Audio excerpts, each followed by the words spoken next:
Hey everyone, it's Amy from thecrazycraftlady.com. I'm here in my upstairs hallway and I just got done painting this little feature wall. So this is the end of our upstairs hallway and I always kind of thought I wanted to do something special with it. And in a perfect world, I probably would have done like a brick veneer or something. That's very labor intensive and would take a long time. And I just wasn't up for a huge project right now, but I really wanted this wall to pop just because all of our upstairs walls are white with gray trim.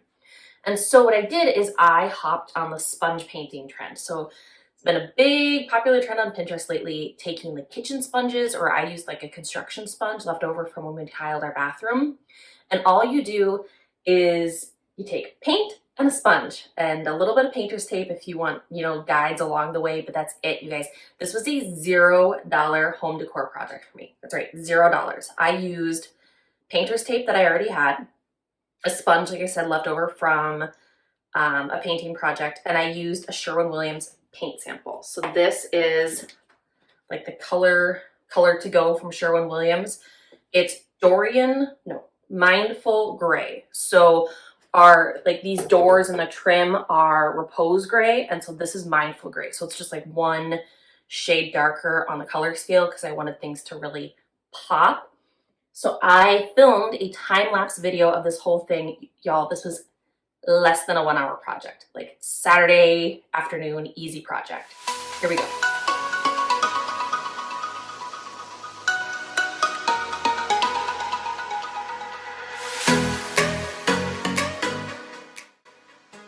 First things first, I started by taking a very rough measure of everything. Since nothing ever seems to be quite level or square in this house, I just wanted to make sure I knew what I was dealing with before I started painting. So just take some rough measurements, even just to get a sense of your space and the scale of the sponge that you're going to make your paint pattern with. Think about how wide is the wall, how tall is the wall, and how large or how small your sponge pattern is going to be, how far apart you want to space each little stamp of the sponge, things like that before you get going. And then the next step is totally optional, but since I am a bit of a type A personality, I didn't quite have the courage to just freestyle paint here. So I just used a bit of painter's tape for a guide, or I added the tape vertically in evenly spaced intervals along the wall. But like I said, this is totally optional. It just depends on your comfort level with painting here.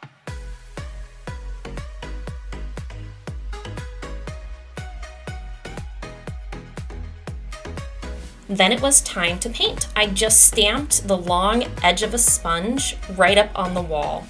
I put a bit of paint into a tray along with the lid to a small shoebox. I wanted something with a little lip on it, and I'll explain why here.